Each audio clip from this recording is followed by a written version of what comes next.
hey voina hian kan chief minister hi apian nakwa a lo zo turin lo kala lom ema lam la thei si lawang nakin dewa o lam mai in nga moti ti chuan pula sang minister environment and forest le puthan zo hi local turin dam lo tatlata chuan Dr. Vanlil Thanaput ma thante a oma pumuan puya punte oma engineer H Kinzalala omboka MLA advisor to CM khamo chuan Pusudir Kumar commissioner GAD IAS le pu YLN Reddy IAS special secretary vigilance department ba ka hian Pimaria City Zwali horticulture secretary le Pilusi te horticulture tragin and boka chuan agriculture department tragin ngamazat an local boka chuan voina hian helai kan local khom chana hi soifia ve de wangaya tour operator hoin he program hi an organizer voina hian pu PC Vanlil Ruata he minister agriculture department hemi chungchanga thale thuak thon se mem kan jinga tel theilawa zina wangin tin piram dini po kan jinga lo tel theilawa zina wangin ti chon wa in program hi tourism department le agriculture department le tour operator te chang kopina kan ti ani a ti chuan kan siat vek angin mizo nam jinga chuan kan lo zo hi tun ma an lo in him ve per ni chin ang kha ani wangin heng hi toinun chowa nakina ibikwal te po ina an ron chim ve turatan te khan acha ang kan ti awangin kan han ti chana nikuma khan kan chief minister kai shoina thawin chungtlanga kan vati a lom tewin a hloting phiana mani khan muntha a kan ti le boka muntha a pheichuan report a khan akhomi khazali an ni lain mikhwal khazaruk chuang khakan ni ani chuan tourism kan ti hian vai te sapte vungo te khabu kher be sei tur ni lawa voina hi chuan chief minister ngei po hi tolpuya to lo wangin tuna tak hi chuan tourist angin na local ani tourist ar kan ni ve kan hi choi zolte champhai atanga local te khozol atanga local te zong kha hi local tourism kan tia local tourism hi kan promote phut lo chuan tourism hi atham thei doning kan shelawa ti chuan kan nam nun phung kal kan la sha jeng si choi nun pa na ni bokin hetiang program hi veina kan ron siam ti kha kan han sei duwa hemi chungcha nga hian pu Vanlil Chana DC khozol le thopuite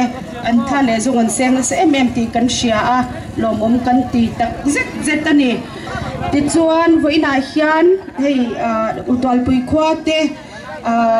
nuam kan ti a twal pui hi kan han thenga ngem o ka shelawa hei kan dan hi twal pui khomulovin kan hom yang ti te chu ka hlawa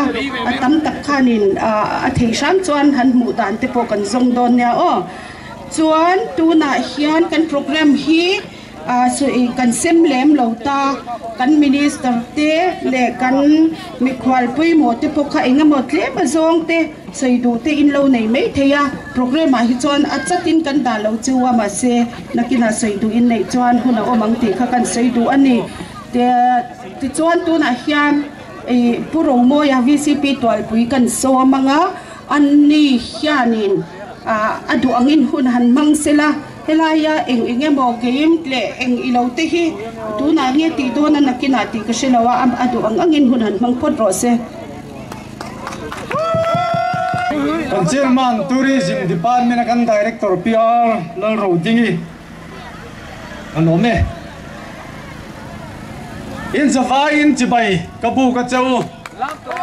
vainia kan chief minister le kan minister te kan bial tu MLA department sang department head poi mota kan la mu lo te kan la chibai chia lo te kan chibai to te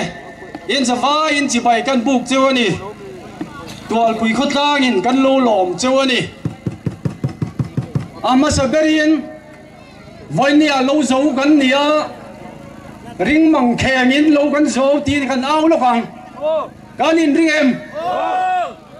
1 2 3 cái tia lâu gần dấu tiếng o 1 2 3 ring lâu ngor team khan in elang lo ka kan chief minister team zong khan ding teu khoin DC office thok te ho te po hai ti ve kho au ri na kan ni lang au ring ber lo man kan siamang kan ni thum ka ti ma ka ni thum lo kan so a lo mo me puma thai la team khan ding le lo kang puma thai la team ka in ring em con ni thum lâu gần mà tua về pucha te team te kha anh đi chơi rồi chú bà hay là hiện nó tiêu nào đòn đi cái in ring em 1 2 3 ring ber kan puin lom mà nó bị đòn chiều nhỉ lom me le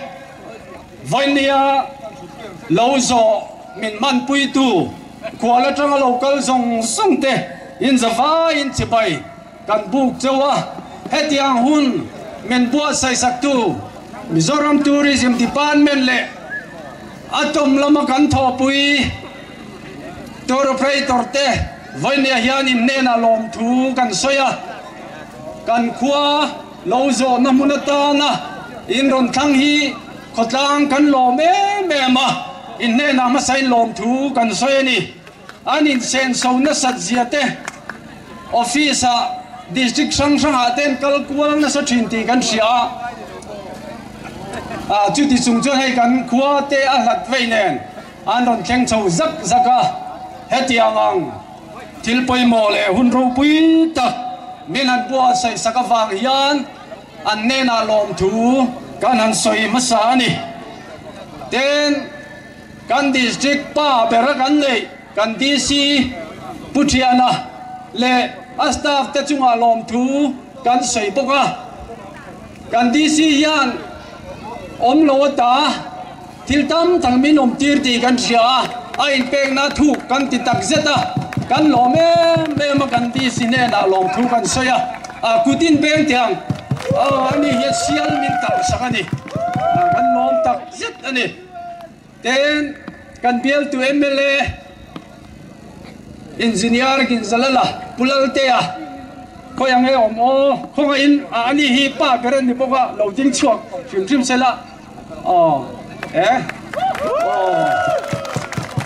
thama hian kun lawin ron chuak the ni lom kan pu hi kan chuang ma ani hian thai to min chua puina sa ani pumon puye punte hei ela hian kan pula aron thu chuang lo maya ani heron kaldon ti kan thiat khan han biak po kan han tum thina phone hi kan ti lang tlang lei thei lo ani min ron man pui thei hi kan lo ma chief minister lom na khanin chuan lam hote te siamin meron kal sak thei lo voin cho mel kan muta nen alom thu kan sei tak zet ani kan officer namdang ka chung sa thiam ve chia lo te po kha lo thil ula an nen a hen lom thu kan sei ani ti kha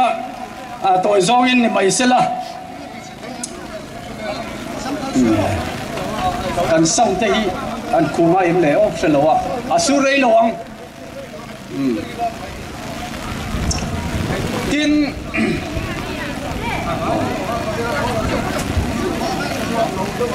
agriculture department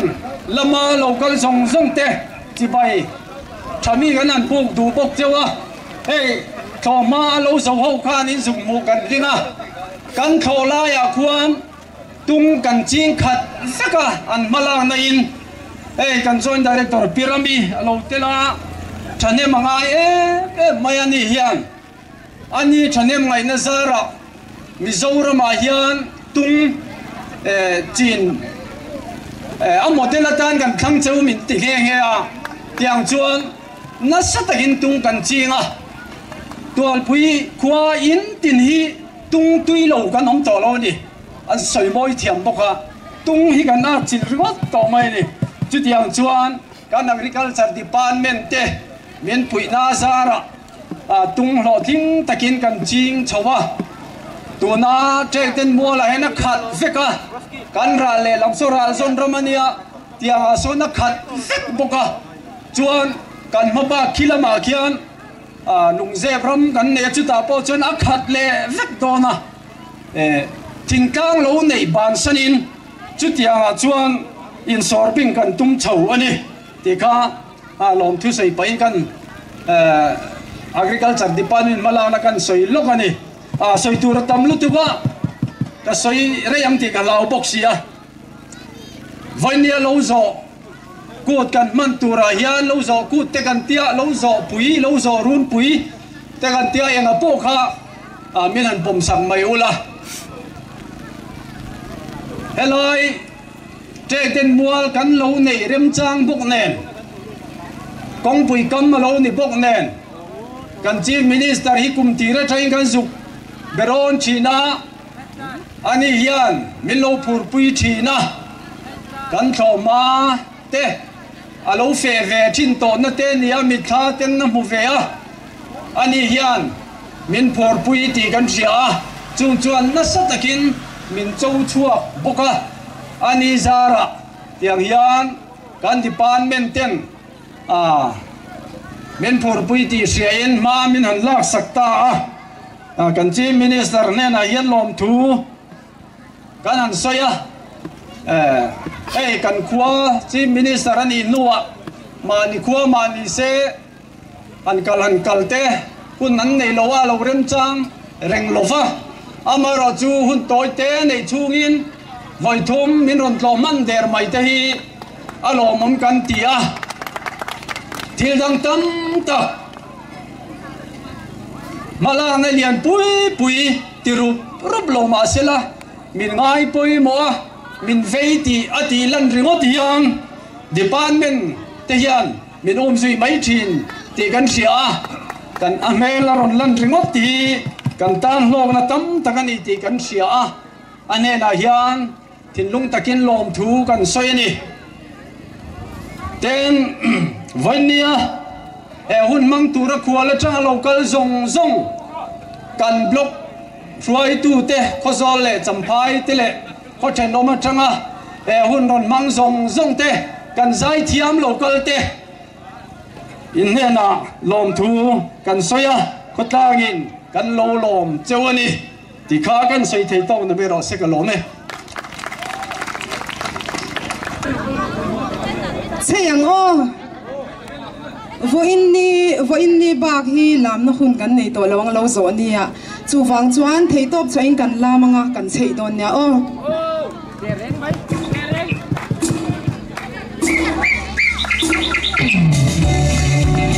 lamang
Namaste.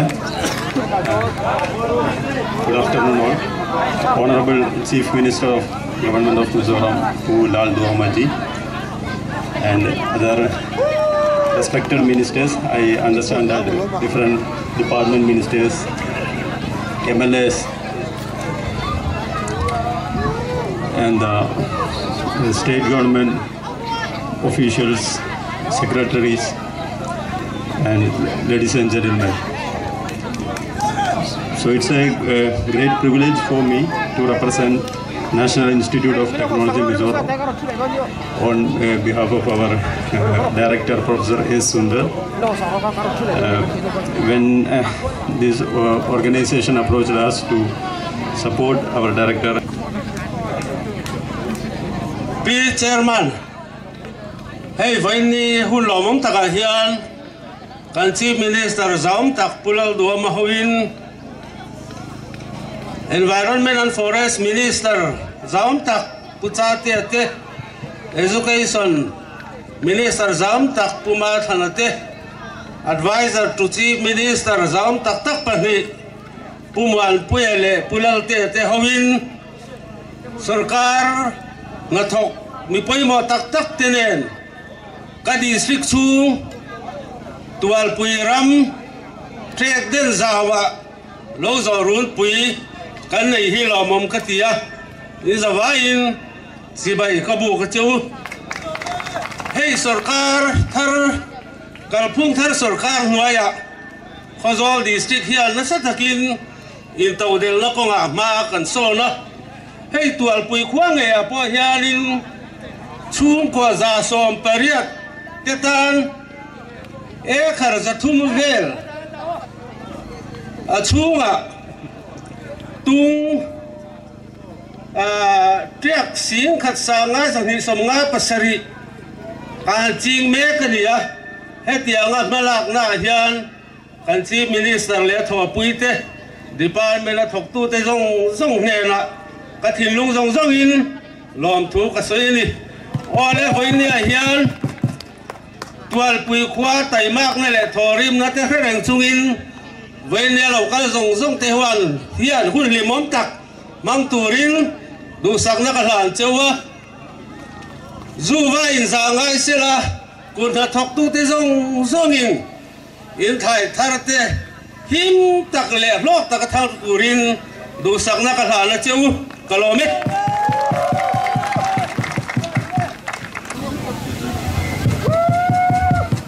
hello in zavain lo zo ni chi bai ka bu ve ka cheu tual pui hi ka voi hi lo kal da ne in lo dam tlang em ke fo ka dam hoi lo par lo khyang veng che ti la kan sa ge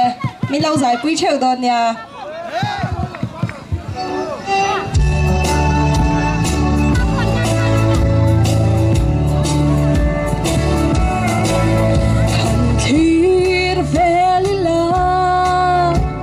Chuan lang so ang uiroye mana kan chuan na ta mana ayang sama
อย่าทุกข์ขัดดัลมี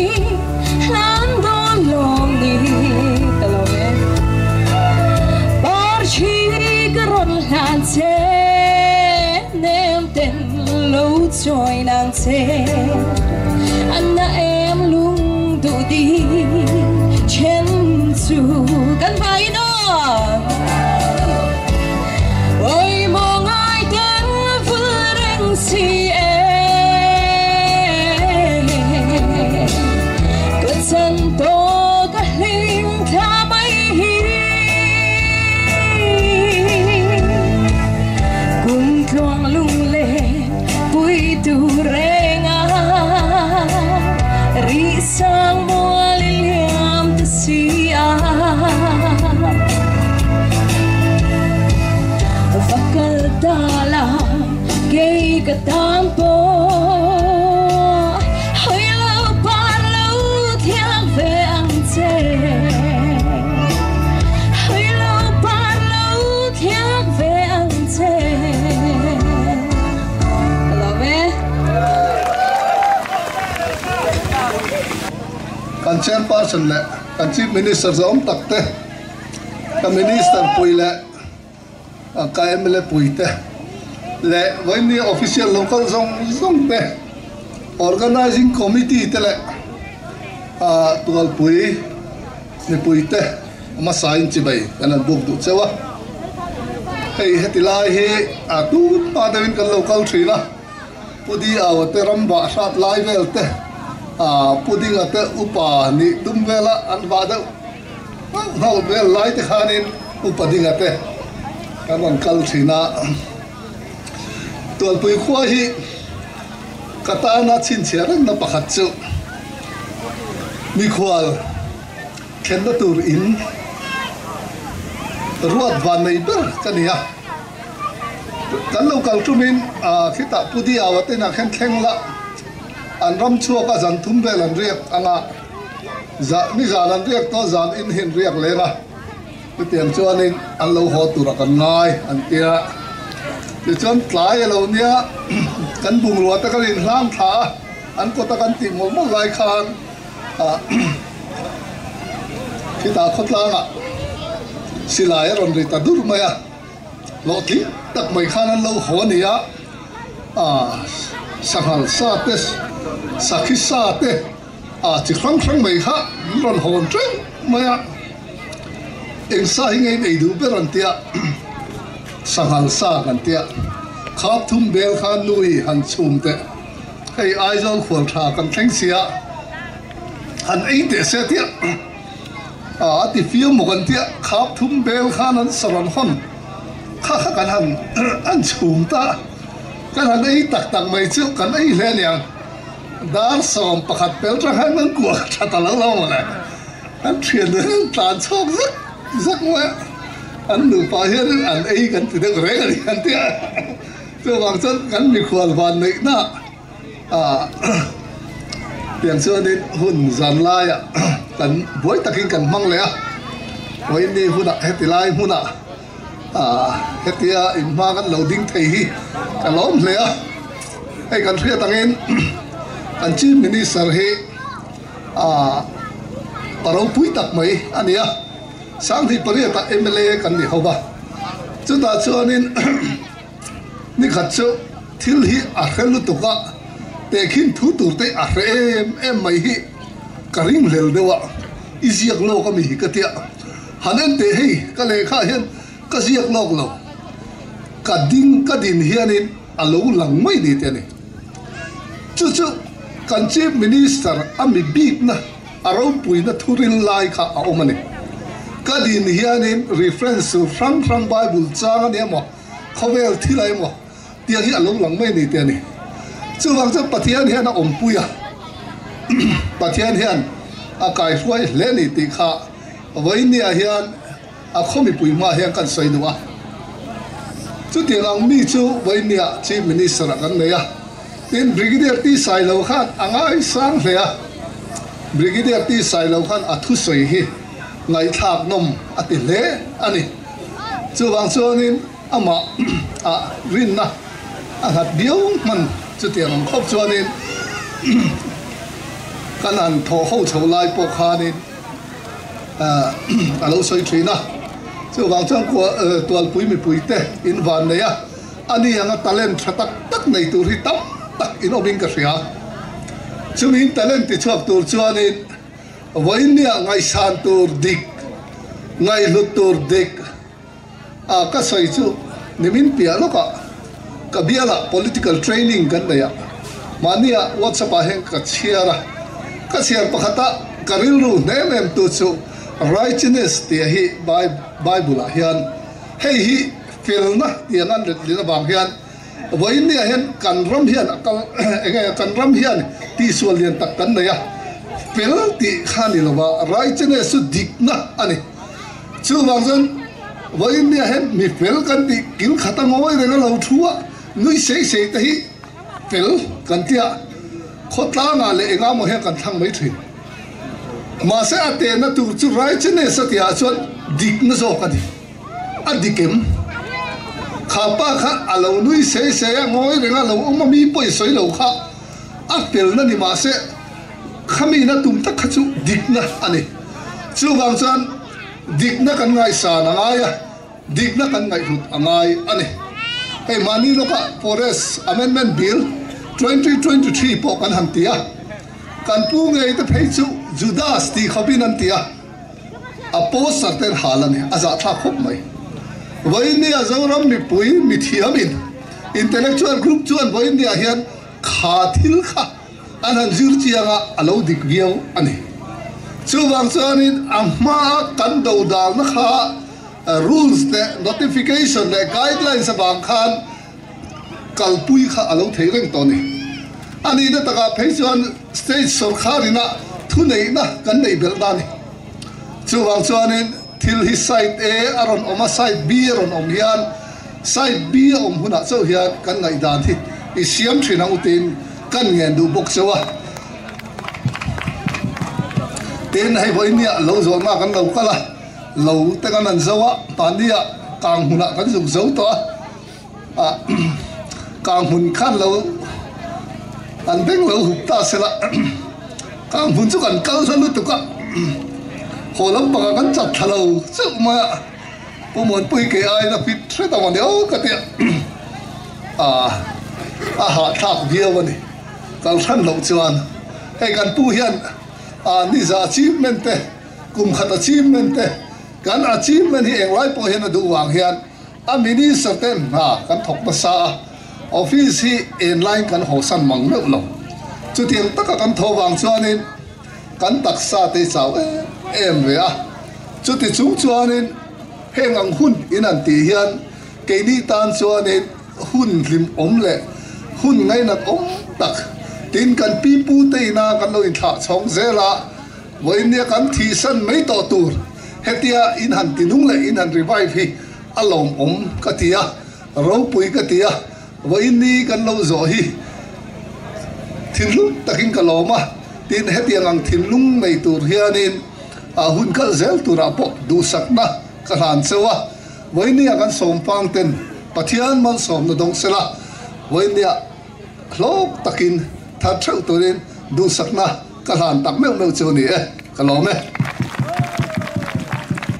tôi bùi khoa mi bùi tê lệ căn không giống giống tê chief minister tê minister bùi MLA bùi tê căn official tê atom member tê muốn sang sang trang local com tê lâu rồi chỉ bay cái buộc châu này vin karang kala azo tak tak bung hal deuh chat tur ha kadin bot sai viau maya min ti rei tir phal vak lowa ka ti lo na ha rei to viau maya som thum nuwa lowa ka kal la ka fele ni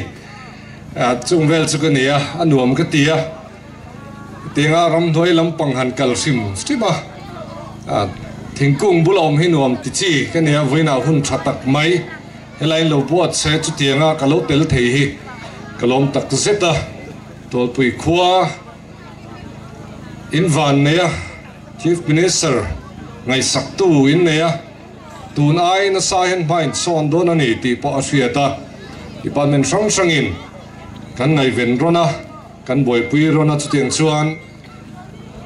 chief minister khotsuak in nei sim sima hi in tan chun mal somna tam tak ron thlen tu ni theinan du sang na kalan chewa ei lo kan zo ania bu po that takin thar chua kan hun lomom Christmas polim taka ilom ho theinan ka du sang na sang ber kalana chu kalome chairman le kan chief minister zom tak le kan minister zom tak te advisor CM advisor pui bial tu MLA lalte tele officials tele hedilaya lo zo mga local com zo zong te hey ni china khan ka chung chang soya khanin lungphuna khan chuan lam farha te ron siama tia makdeu mai chu voina hian lungphu lo zo rim ngor karon kalchan ani te chiam lova makdeu mai chu tual pui khua le ngai zol khoi ka kalcha em rimot me ni ama khan lungphun lai khanin pumpel thei mia lo thil dang program ka nei vai karon thung to sia voina hian tual pui khua ka mu chak zia kan soyanga hei piro ding te ho te nen hian thil tourism director and thil ti kan ne chu skill development training center tur hi incubation center Delhi train kan ti chuak do na chu nak tu ka sign tur ania kal kanga ya chumi wang hemia ka kalcha ka wang ka postpone tir ni chu wang chuan tual pui khoi ka kalcha ringon maya ni china in lo thlo lan khan kho chung po kan lo han lut to kan han fanga an pu lim te po thla kan la puya a lo thlo lam ka chu kan ti velawa lo thlo pe lo wang ai zo lu thi kan ya kai chu wang chuan in lo thlo lam ka chu ni dang ka da ni chu wang chuan hei voina lo zo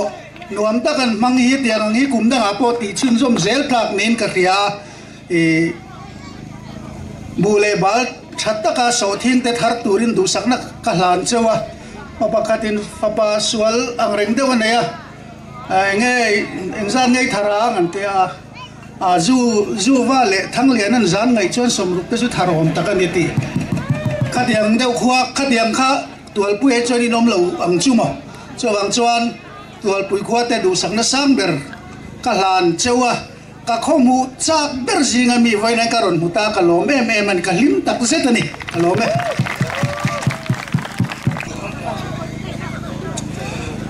heta dang en kan ding ne voinia hian tual pui tlangwal kania headquarter atanga ZPM headquarter atanga lo zo pui tura min man pui tu zong chunga lom thu ka saya tin department le voinia kan kho lo zo run pui min man pui tu zong chunga thinlung takin tual pui tlangwal kani mangin lom thu ka soyani kan GS te kan headquarter hoi tu te zong chunga ZPM headquarter kani na mingin lom thu ka soye ka lome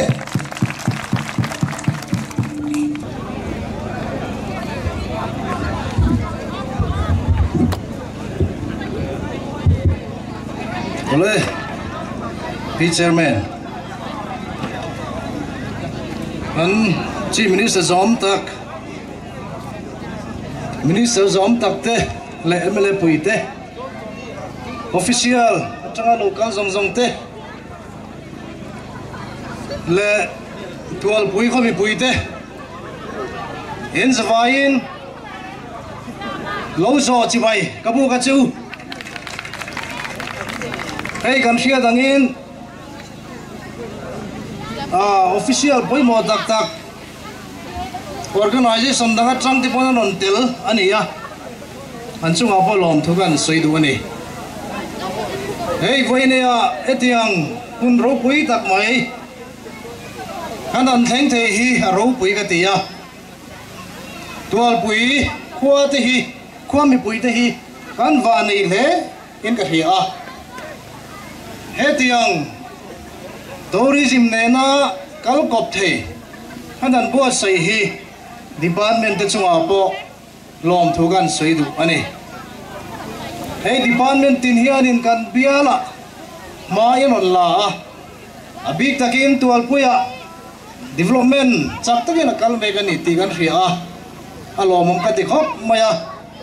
an minister te chunga po lom thu kan soi dua hey tuna Ministry of Rural Development lama kan Chief Minister zaom tak malang na in tual pui kuale at sevel ko ngi mozat PMKS waya kon na thok tu te changkan na turin tel kallo ni ta alomom ka ti le ani chu scheme chuan tual pui rabung kualen le pam chung te minan tel sak theya kan sarkar ho tu te chunga lom thu kan soi ani hei a theng tu kan ni boka kan hun hi at na tamang ren view maya tlai dar lia choi tu chau kan ni ya chuangin soi rei te po ka tum de wang ka thu berani kalau ber ka timia lo ania kambiala ni boka ka in ti thu view do na ni hey voinia lo zo run pui kan nei hi kan society a le kan culture a le kan Christian na po hianin om seril tak ani ni ti hi kan an the chuaka chung te chu soi chuak kan tum do na ni amasain ei nam dang te kan sing an tel ve boka anua bial tuan ni ta ga chon lom thu trong kam thiam lo takin soi kan tum manga I on behalf of Tual Pui Village would like to extend my warm welcome to our distinguished guests and dignitaries. Today we celebrate one of our most important culture, that is Lozo Run Pui. Lozo Run Pui is not just only a festival, but it is an exposure of our enriched culture to the outside, to the rest of the countries. So it is very, very important for our culture. So I would like to extend my warm welcome to our honorable guests. Thank you very much for being with us. Hey, lo zo run pui kan ti hi mizo te na kan tlang ram lo nei shifting cultivation kan ti kan practice kan pile pu te atanga ga lo practice thin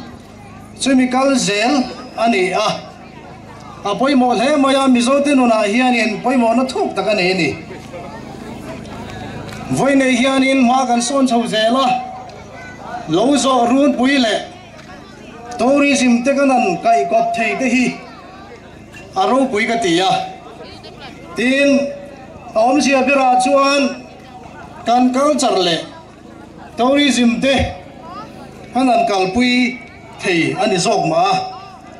om sia ber so ka chuan kan culture le ecology te le kan society apoi mo sia ria in thun zom tira khovel mun danga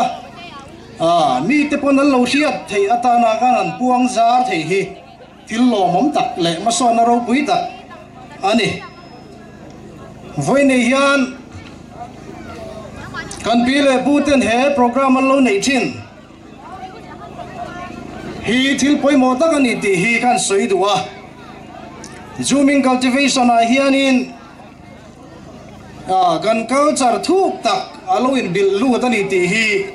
achiang em min ka khia om sia vera chuan kan pile pu te hun atangin ram hi nei tu bi om lovin kan zawai ta ania chulai chu kan va nei na em ani nam da ga chuan chu tiang chu om vel vani hei in thuk tlan na kan ti te in pum khat na kan ti te heng te hi he kan culture in akentel ani awangin apoi mo emema namdang in an nei ve lo thil te ani tlat mai ni aya upa te sana te hoi hom na te tlom mai na te tin kan society in discipline kan lo nei ta nei la ang chi te heng te hi he culture zooming cultivation kan nei atanga lo ir chua ani in mithiam den an soi thin ani ti chuan lo nei kan kalpui dana hian kan in tluklang pe ta tuma lalbik le sangzok te kan om lova chu chuan kan society chu pum khada min siam ta ani chu chuan in kan Christian na alo lu po khan he kan kal sara wang hian in Christian na po hi kan lo pom ol sam em bi ni in a hiat le ani missionary te lokalin kum som ga chungin mizomi puite hi kum som ga chungin Christiana kan in letvek manani hei hi thil dang wang ni lovin he kan tlang ram lo nei in a hrintel ani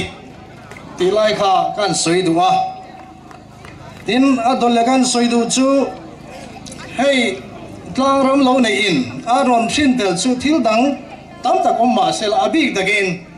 kan nam lam te le kan zaidan style te po hi ani le a abik dagin kan nam lama te po hian ti hian kan lam de dual china pile pu te hun atangin chu hoine hian Christiana kan in le nuwa po hian in kan chu kan copy ani hei biagina te po kan lama ngani anti clockwise ten kan lama kan virte moi thin khani ya heng te po hi pile pu te atanga kan lo chom alo ni reng mai tin chu tiang bokin thil tam tak oma tin kan zaidan style te po hi he kan pile pu te tanga lo chom hi lo ni reng mai lengkom la kan ti te po hi ani na taka chuan pile pu te atanga kan culture kan chom nun zel ani ya namdang in an nei ve lo ani ya a solfa po omte chiam lo ni tipana hriata tonic solfa te chu kan hria ramchang kang zok te atanga kan chom ani ya amaro chu lengkom zai ti tak te hi chu heng kan pile pu te atanga kan chom voinia zooming cultivation kan ti mai tlang ram lo nei in aron kentel ani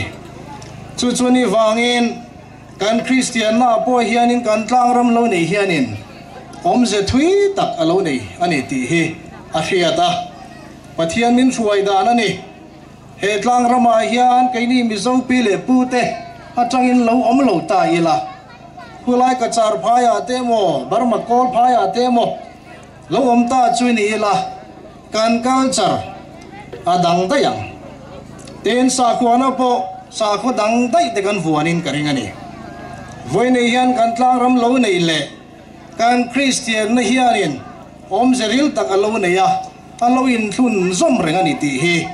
achiang em mai ani chuwangin pathian min hruai dan ani ya he tlang rama pathian in min lo chen tir hi tun nuwa achan chin tha ol samzo ga kan lo pom theina tura pathian rem ruat ani wangin aro pui ka ti le ani ten hei kan culture poi mo em mai voina kan man mek lo zo run pui kan tiang chi tele kut poi mo tak mim ko te chap char kut pol kut kan tiang chi te bo hi Christian aga nom nuwa kan kut poi mo tak Christmas kan tiang chi te le dang te nen te po hian lo in thun som viau ani ni china ka soyang khanin lengkom la te phei chu nam dang nan nei me lo ani chu chuani vain kan lut thiam le angaya tin heng som pa ka hianin he kan tlang ram lo nei hianin voinia khovel mun dang atang po en ton tlak min ti fo nai tam taka entinan kanin lungrual na te kanin unaw na te kanin za ton na te le aya upa te kan za thiam na te po hi he tlang ram lo nei kal chara kan nei chona hin chua vekani ti hiali la ka soi sual tamin ka ring lova he an soi chin pakhat chu aizola chon traffic te po discipline in nei le mai anti ani namdangin kami discipline lai te po kha voine hian he tlang ram lo nei na kan pile pu te tanga rual uzok te kan lo za thiam nei a thin zelani chu ni wangin voine ya civilization ran changkang zo kan nei to nuwa po kha culture kha kan keng nung ve zelani ti hi kan soidu ani tina top na ta kan soidu chu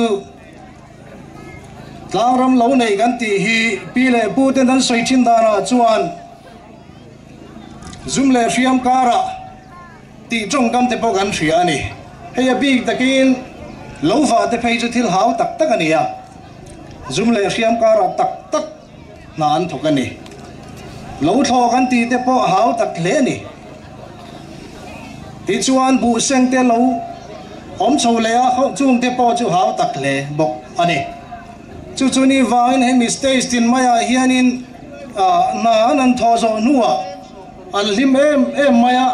chuan kut poi mo tak te ron hring chua gani tin kan tlang ram lo nei hi leilama chon hau tak mai pe lama a lok lo em mai ve buka kan pile pu te hianin ei zonna tan option dang lo nei box si lova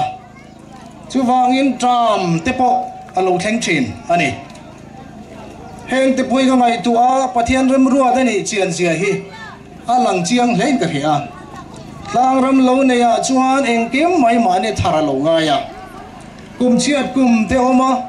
sikle sa chiat kum deu te pom thin chu da chuan tram te po lo tla ve thin ani lo hian nga em maya tram lo na te real tram lo na te le ram huai lo na ang chi te ten free bui lo na te bu le bal asu va anga tia kal lo na ang chi zong te ten ram salaka te po an him lo thina ni chung lo na zong te lo nei lian em mai kha lo ni ya kan soi du na chan chu heng lo an lo nga luat tu na te hianin pathian an zon tirani pathian a zon tirani pathian a mamo tirani chu wangin he tlang rama pathian min lo thuk ru hi aril em ni hian ka hethin ani chu wang heng la om tam tak kan pile pu ten an lo to thin awang hian sa brahma changa missionary local te an lo then po khan an lo welcome han em rigot maya heng an lo na zong ta chandam thei tu tur an lo zong ruai mai ni chu ni wangin chanchin tha lo thleng hi kan pile pu te hian an lo welcome em maya ka soi sual lo chuan kum som ga chungin mizo mi pui tam zo khi za som kwa hi christiana anin let man vek ani hi enge chan kan ti chuan he tlaram lo nein mal som na aron thlen ani chu wangin he tlaram lo nei hi ke ni chuan kan musip thailova kan ngai luwa kan pile pu te voinia kan pile pu te an lo survive theina tura pathian rem ruat mai pi lama voinia civilization changkang zo min lo ruai thleng tu tura pathian in kong min lo pek ani wangin apoi mo em mai alo ni chu wangin sabin blessing in disguise at the end of in voinia he tlang lo ni kan lo ti chin a hi riom tam takara re thai takin lâu keng nung zel po ni maila ato pa tharau lam mal som na alo ni chian zia hi kan zawai hriat tan kan soidu ani chuwangin he zooming cultivation hi tuna chuanin farming mai ani to lova kan culture heritage ani to zo ani he tlang ram lo nei hi ecologically han ngai tu upon challenge tam tak om ngai mai voine environment lama te po social na te po om thin ani mai thei amaro chu voine hianin kan society tun din huna min choi kang tu alo ni reng mai chuwangin kan survive na tu ratana kan kalkong alo ni a kan tharau nun hruai tu alo ni reng mai chuwangin hei hi imusil lovangu izangu ihum himangu ti hi kan soidu ani chuwangin hei hi voine hianin tourism anga an keng nung chho tu te hi kan ti zelatan kan du viau wa hun local zel tura te po sarkar ang te po chak to gam halak chawa i khovel hun zau zo ka te he culture poi mo sia hi khovel hian hrial sela ti hi kadu dan ani a kan soi za wani hei atom na ta kan soi du chu 12 pui a hianin project tam tak kan hu tu ten mian ti sap thina kan lom hle ani voine po hianin tourism lama tang te po hian project ro pui tak kan nei chho zel don ni in ka he a alo mom kho mai ti hi amiga bial tu han ni ta ga chuan kan soi zau deu ani ole ka soi rei to lovanga hun rei tak lak tum to lovanga kanunga kan chief minister zom tak te po hianin soi tu tam tak kan nin ka ringa ka du tok mai nge hin zawai chung kalome he voin chu lo zo tol pui lo zo nia ma te aram chuan rela ka don changin koplai di then nu kha athar le itiam thudi nem ten min han zong te khan min fan chuak le voin ni chuan kan som fang mun moi atingo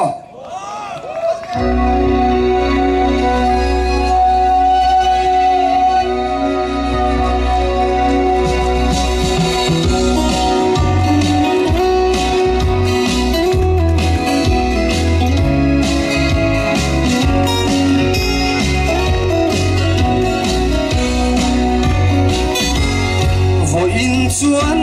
len rual song ne ram chuan relin kan kho som fa cham doi ka thir vela tur ni pui sang vung nuayan ka chuan vela akai chia ye ro mei sam le chung chi le ve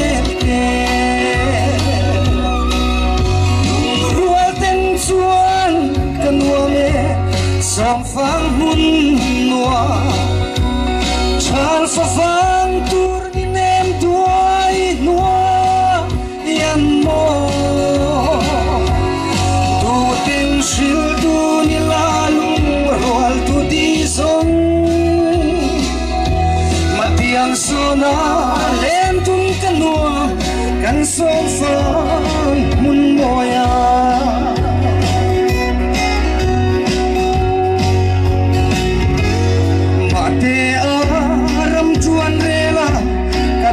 changin kop lai di chen hun kha athar le darang ton ni a her long mo ka ton vela ling ten chuang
ram tu di nem ten mi han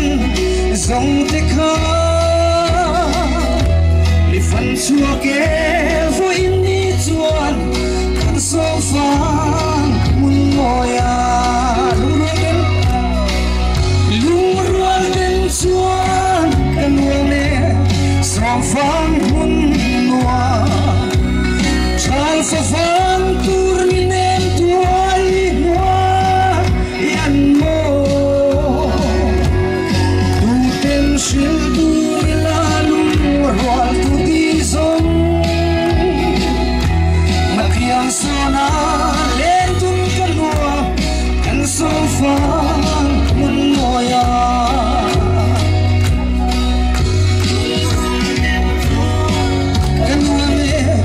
Song phong hun hoa chào sa phong tur ni nem tuai hoa yan no tu ten shil do ni la lung roal tu di zong matiang sona len dun kanoa kan so phong mun moya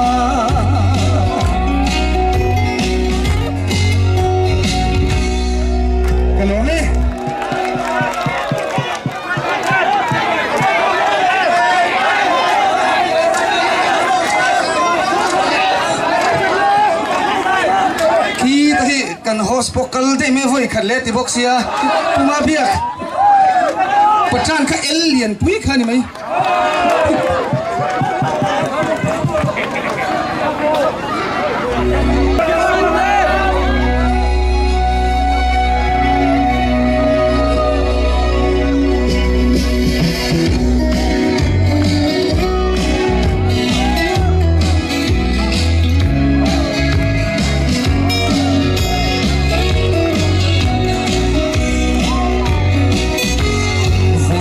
chuan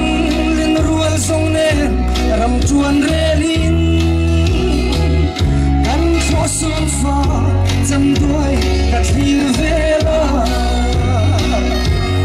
tur ni pui sang vung loyan ka chuan vela akai chia ye ro me chale chum chileng velte chuan kan hoa me som phang hun noa chal sa phang tur ni nem tuai noa yan mo tu ten shil du ni la lung roal tu di zong matiang sona len tun kan noa kan som phang mun moya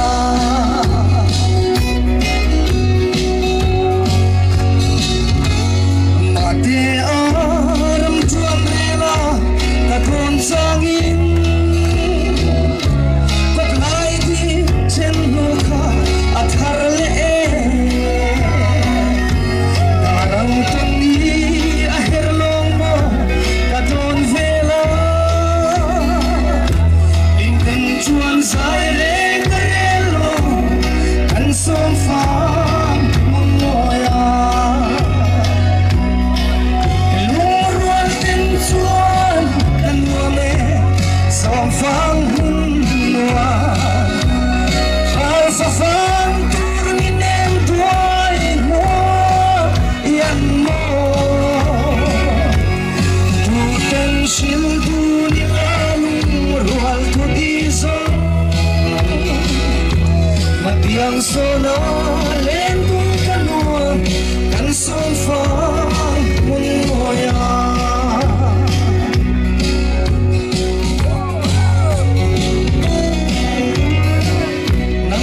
chuang xuyang na se don ni la mang le le hian ni hak se lo te lo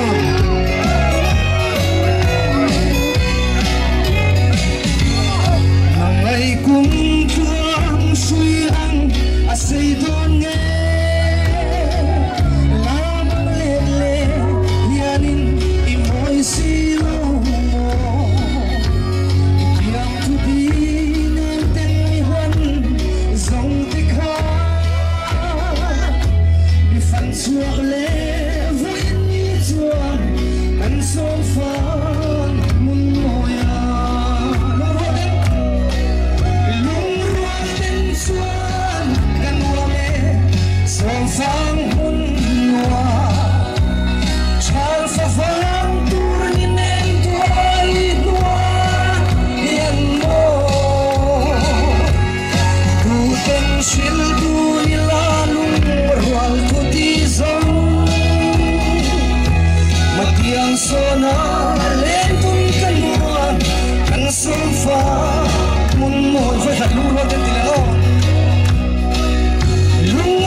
ขัวตู้ข้าปุโรดิ้งเลียนะเรเอกอันนี้มานี่ละมินบูรสระนี่ตุนัดชวนกัน Chief Minister ผู้เลี้ยงดูมาตัวปุยป้าทุใส่ตัวริงกันส้มตัวอ่ะวันนี้อันChief Minister อันนี้บ้ากาตัวปุยป้าอันนี้บ้ากาชวนเราปุยตุป้าอันนี้ทุใส่ตัวริงส้มอังอุเล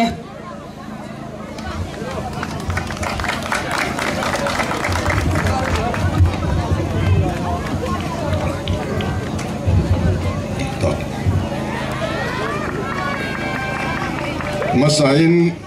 เราจะลงปุยนะคิดเป็กเล่มเตะกันหลังตัวตัวเงี้ยรอนต้องเอา organizing committee ลำปังเงี้ยกัน VCP เงี้ยอ๋อ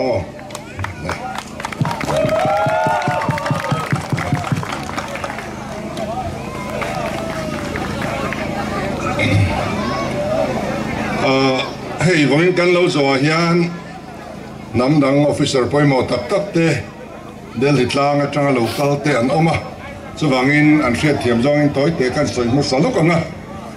For the benefit of those who do not speak the local language, I would like to say something. I welcome him from the bottom of my heart for gracing this occasion physically here in my home village.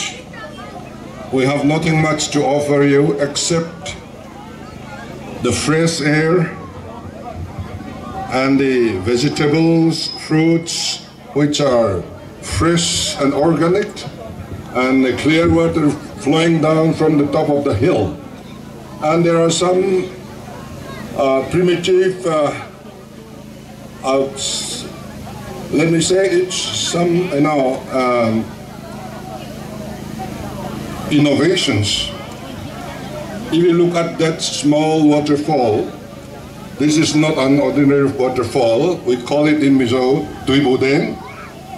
It is a grinding machine by which they grind the paddy with the force of water flowing down from the hill. And think you should see this. It is an indigenous innovation. And there we have a number of stalls in which fresh vegetables are being sold. You can take some. And over there, down there, we have some traps by which our forefathers used to catch wild animals, wild birds and all. And there is one trap which is known as vomtlak. This is for catching bear and wild bear. Pumpkin is used as a bait. It was put on the top of that bridge, small bridge. As soon as the bear catches the pumpkin, then it falls down. And down there are, some very, very sharp pillars which are put horizontally. Then it falls down on there, and then they kill it. I hope you will enjoy. Ole, kan Chairman Piro Dingehi Tourism Director Rani Baka, OSD to Chief Minister Ania, and Kim Min Boy Pui Saktu Ania, Elaya Model Village Po, Ama Boy Puina, Noya Kalmek Ania Chunga Hian, Lom Tu Soy Tur Tamtak and Fuahian, Kandeya. Tin Ani Chow Nilawin at Hopui Department Zong Song Te, and Chunga Lom Tu Kan Suya. Tin kan Minister Le Kaimele Puite, kan Khua Min Mangai Puitu Te, Amun Ngay Helai Lo Kalehun, Min Man Puitu Te Chunga Hian, Lom Tu Kasuya. Tin kan Officer Pui Mota, Gonayan Hemozat and Oma, kan Khua Mindu Saktu Tele, Min Mangai Puitu Te, la 15 la po kantana la trangka em turle kan la ti boy fo turte ania an chunga yan lom thu kasaya kan zai thiam te kan tour operator te tin abik takin kan DC le thopui te kan SP le thopui te le party lama kan thopui helai mi tele headquarter tangle pathen oma tanga local te Zavai Chunga Lom Tu Kasuyani.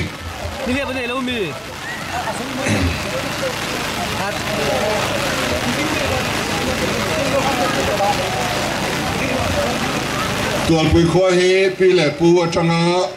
มีไตมาขวานัดหอกง่ายสร้างขวาประเทศนึงกันตรงหนึ่งง่ายเทียมเส้นจามง่ายเหลาขวากันนี่กันเซเวลจามัตลาปอยน์ขอดังเต้นกันขวาเฮียนปูอันรอนจดชีนะจู่ๆกันละวงนุ่งเซลอันนี้อะเต้นเตียงเราจะรุนปุยกันหันมังเฉาฮีกันวัดตัวละจุดที่รัวลิงสวยเซลนั่นที่พออมบกะลิมหลบบอลนั่งเละน้ำสิบบอลนั่งซองลงง่ายเตะอันออกมากันสุรการเฮียนคุณนัทบตูเตะง่ายสางอาซาอันนัทระเตะอารมณ์ปุยมัลสอมนั่นเตะโลดงเซลเซอดูสักวังอินเตียงเฮียนสุรการDepartment บวชใส่ทินเราจะรุนปุยฮีกันเรามังตากันสุรการนัวยันกันวอลตะเลอันนี้ไอ้ฮีคุณนัทบตูเตสุรการินมินไงสักนิดกันลันทีมนี้เลยอาระกันเซ็งมาฟวังออลเลนโชกันหุ่นนวมเบรลายะกันนัทหะนาจังโจละกันอินทิลิมเวนันี้ปอยโมตักอันนี้เฮนี้กันมันชินวังยานถึงทางเราในฮีวอร์เซลังมุกันที่เร่งลวะถึงทางเราในฮีสุดที่ทุดินกันบานสันเทฟีลวะอามาเราสุกันบานสันเตียลนตูรินสุรการินมาอัลลาเรงะนักอินเดว่าไปจวงเตียงเราจะรุนปุยในตุรยันขัวเจ้าที่ตักในฮีกันอมเราจุยต่อไม่โดนะนักอินเดว่าจวนินเราจะรุนปุยเตปอฮีมาไล่ทิลอัลลาจังโดนี่กันละกันสันโดนี่สว่างสว่างตูนหุ่นกันในลายตะกันมันเตหีอัฐเอ็มเฮลายทาทอลายตุงนินเจงติกันมัวเฮงเตียเราปุยตินสวนกุมตินาโลวาตอลวินกันอมเทตอโดนะโคลายรูสีละมาอะไรจีเตอินเจงบกะสุดอย่างสวนกันถึงทางโลในบานสันตุมินDepartment เต้นมามินลากปุยกันออฟฟิเซอร์เต้นชันเอ็มมินไงปุยมาเอ็งติกามาจวนเฮงถึงทางโลในปังไงฮิจูกันมุมังรำอะไรจังโดนะไงอมเลโดนะวันไหนไล่โลกัลคอมเต้นตัวเลฟ้าทั้งทาร์กันในหัวหน้าเต้วันไหนกันวิดีโอเฮียนเอ็นงะมักอันละติโดนะนี่เตียงเฮียนอันเราติชีนันนี่โมเตียงเฮียนเราอันเราฟ้าตะบูเต้นเราจิงชีนันนี่โมติเตฮีทนถืออังกันละสิลสองโดนะกันวันหุ่นมันฮีอภัยหมอกเลยนี่เต็นตัวปุยขวาบีกตานะปอยหมอกตักไม่จูกันกัลกงอันนี้จำพายเลยตัวปุยการกงฮีเนสิตรอดนัวยะไว้เบลจะส่งอาปัสริปอยเบลปักขัดเซงาไลตูร์อันนี้ไอ้ฮีเต็นดาร์กันสวดให้ดอนนายตัวอันเล่นทับอวังยันคอนแทคเตอร์เลียนินอันนั้นทกงะอามารัสูสุติรัวลินไซด์เดรนส์ยามเตอรีเทนนิ่งวอลติเตกัลวาติเตข้างเนื้อขาขดช่วงมีเต้นอินโลทอเวตูร์เอ็งมอสันอมเทดอนบกะกงไหลเฮียนินนัสตะกินกันอีโคโนมีปอกันอินซูงาซุมลูดปออธิปุงังติกันเบสัยอันนี้เต็นโลโซฮีเอเตียโลโซอังริงว่าตะกัลปุยกันตุมโลวะตูริสิมังกัลปุยกันตุมันนี่ให้ตุนาปอเดลิตลางจังตีนมินนมันปุยได้ต่อไม่นี่กันซีเนียร์ IAS officer เตอันมุงไว้ขันนาอันยังที่เลหัวหน้าชวนนำดังตั้มตักเฮลัยมุนายนั้นโลกัลดูต่อดอนนี่โคดังอาเตปอตูริสิมอังอินให้กัลปุยกันตุมานี่ขัดกันใช้ทาร์กันชาลน้ำมันริมดปอฮีอัลลัวนี่กันตานชวนชูบังชวนโลโซสัตเลียอันนี้โล economic measures tourism อเก่งเทเลนิตีกันเฟียดอันนั้นยะเต็นอินโลเฟโตตัวปุยควาย model village สยามทัวร์อันนี้วันนั้นยันชุดอัฐบทัวร์คอมพานีมีปุยหมอเตปุยหุ่นมีรอนมันปุยอันนี้ค่ะอันนี้เฮียนินพลังเตนันเสียมา agreement กัน sign เทเจตัวนักตุกาจวน ai kan director ten han hong thanga nak tu ka chuan sign thei to karinga agreement ti chuanin tuna yan finance a file a meka ta chuanin kan lo clear mai nga finance lampang chuanin model village na anon thop to do na ta chuan poimo em chu khwale a che vel hi zau tok tak hi ngo kan siam angai ni enga tenge tual pui anon thlen an thang than chat kan ti chuan anon kala a che vel ngo an mu hian ngo awang hian min thlang ani a chan pakhat la chuanin chu wang chuanin kanai chip tlang te a che vel reng hi ngoduam taka siam tur anianga kan khotlang hruai tu te point ei lo hum hal tlat ulang kadua tin a chip tlang pan na tur khi elaya khozol i kha estimate lo siam chin te ukatia tokina khan kolaya tok chuan kan ei pain estimate DPR chidi min lo pe lo siam pe man der to pakhat chu tam dewa pakhat chu atlem dewa e po de sengin khwa atanga motor a chip tlang kan kal theina tur kong ai hi sial kadu tlata kan nau pan lai kan thang kam na bun ania ilai chal thei te kan lo thina thual thu te par mo ma loi si te nan thana ti kan far tu te armeng te at sanction ka thang kan kam thina khilai tlang ta ki phul ki moi takin ang khian amoy ni ti dang lam lo khuanu siam ang hi khovelin ngai luwa ti dang lam kan phal lo kong kan lai ni point thil ti chetlem thei ang perin kan lai anga chu tiang tu chuan tuna hianin malak na kalme ka ten kan kham pui khi tourist attraction ro pui tak ani theya kham pui en na tur te po gallery moi tak na kina chuan kan la sia manga zira pc te po kha han kalte katia aron kalwang wang ani kha kham pui a khianin kimi kan kham pui ringot po khian sum tam tak ala lu to don na kina chuanin tiang chuanin tual pui ya poi ba em dona Mizorama tingtlang khomoi ber ala ni don ani in po ay nang veka sak turing don ay nang vekin moi te wa design turania dichi angin anon tianga di ni silawin alanda na di angalang sikhan anon ti dona swimming pool te field te enkim om don hol po sak kan hantuma master isari lawang kanti achan chu kainin lo sak ting tang kha trulo he model village aron keng vek dona alem po anzia vek ko ni kan hol ko po moi ko mai so chuan ya wangin kho chang kang taka cheng turu kan ni ti shela tuna chang kan chang kan tran pongai nia e chang kang tran ang lu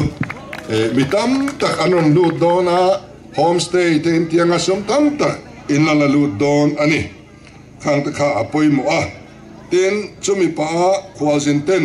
an mu tur manlai thil poi mo te kan hum hal tur ani la ya hianin la ruanga ka ke te kho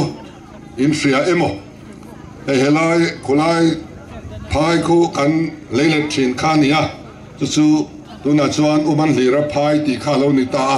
khumi thang a khwanin trekden ngwal mong a khwan zo aliama khwanin lunglian pui khirwa awma khung te khu la ruanga ka ke ti khani trekden ti te po hi engwanga trekden ti nge in selo mai thia anti na chan chu khi khilai tlang khi ta khianin khiang dung hak om thina chu trekkin aron denga trekden anti ta ani ten razon ti te po hi khiat acha tual pui muna anom lain anon ral khat ne ni helai mun hi iwa zuan teng ral atagin iwa ral zuan teng antia ral zuan ania arei tial tial ral zon aloni ta eng te hi ral zon lo dina ania ti chuan emi razon le trek den in kar lui po hi razon lui kan lo ti ta ani tiang chuan nakina thil lu engemo so lai me khu chuat thin na te khala ome mo ka thelova khang angte athil chi sang sang hal tur kan la nei dona kan khotlang kan ramchin kan thingle mau kan lui dung ang kem hi kan duat angai kan hal that angai tourism hip turin million le mite song anron chol hadam na mun tur kan la ni dona tualpui kho model village an sak zo huna omdan tur video kha mitlem te ka mu tir phal chewani mi zong hu chukal na phal lawa kan ho tutlem te ka mu tir chewa nuam tak ani moi tak khini rat mai ni chu tualpui khwa le kabiala nei lo khwa khothar ka kai pui don boka tuna son survey te plan te kan ti towa tualpui le nei lo khi Mizoram Thingtlang khwa khomoi ber ani ve dona chuta chuan kai kan la seilian chodon ani a thil tam tak mason na hian thil thalo poron kentel ve wangin enga hian atop na kan cha do chu in lung rual ro ti hini party te po asang kanom vele lo theilofa party te hi loin ervak tur ani lo tualpui kan ni nei poi mo ber kan khotlang tan kan ta na thatura chuan party soilamin kan lungrual turani kan VC te kan NGO te a kan ko sang te kan zawa hian association sang te nen kan in lungrual apoimo ton matra kholungrual kan ni thinna kha ken ko zel ilangin tu na tanga khonwam miten anon tlopo an hoi hom le mai a an nung changa moi le mai a khothiang lim tak ani rel thatak puan ni an thil phal mi tran puyan pe mi khwal la khan tha khatianga an ti tur khan voina tang hianin culture nget tak kan nei thar le hi atulin ka hriana kina chuan mian ron pem lu don ani ron pem lu du hi an tam don tlat ani chungona chuanin cái bạn ní khóa lô ní chuyện to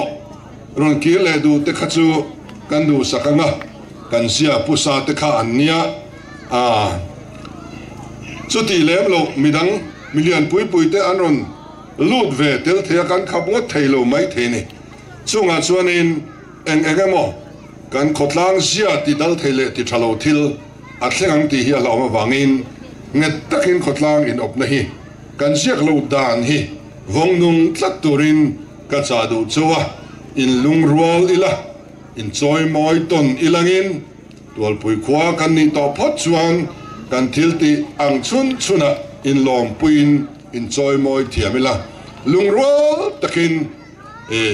itiang u ikal zelang u voina kan lo zo te po hi thilom zen lo ania pathianin mal min so manga bule baltam takte sai tharte in chinganga tichuan eizon nangel ngetlama in kal chauzel anga nakina chuan model village alone yunguna chuan eizon na dangtam takhi aron kentel donani kun na tho di kher lo hi chung te chu kan mabak tur ani Mizoram Thingtlang khote dakte ming po mi te dan lam dik thei mang lo khola lo em kha voina tang chuan khopoimo tak khochang duang tak khowan nei tak kan ni to don ani lungruwa takin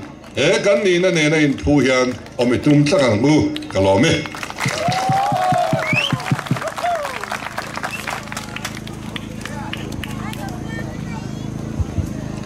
kan chief minister min fui na le kan ngai thak te wangin lom thu ka chuya abekin twal pui khwa i pachuan tak mai in lo neya Mizoram shwai tu lu ber kan chuang em nang ni phe chuan in chuang viawin ka renga tin kan mi kan chuan te reng hi ti lan she lo tur ania mizo chu ti lan hi kan she de kur thina heng te po hi in sima in ngai sang viawa ngai sang le zol zel turin kan ngen ve du chu ni vote of thanks say turin pu jevan lal liana kan so mga chuti chung chuan kan sim hitil pakhat zo du kan ya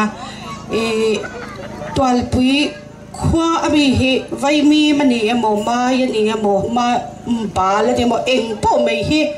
atui bi khi atizya maya akahian asesang tak tak nge twal pui khwa ami ani wangin tui bi ka ti ti hi ka zo do ne zo kha soi mai fiat he ni lowa tem pot angai sen ko rawa pumpet sen ko lukhi khowela omlo sanga po a huisi ka po mai an po en kim mai hi belai tla hianin a tui pi ani chu intem be pot angai ang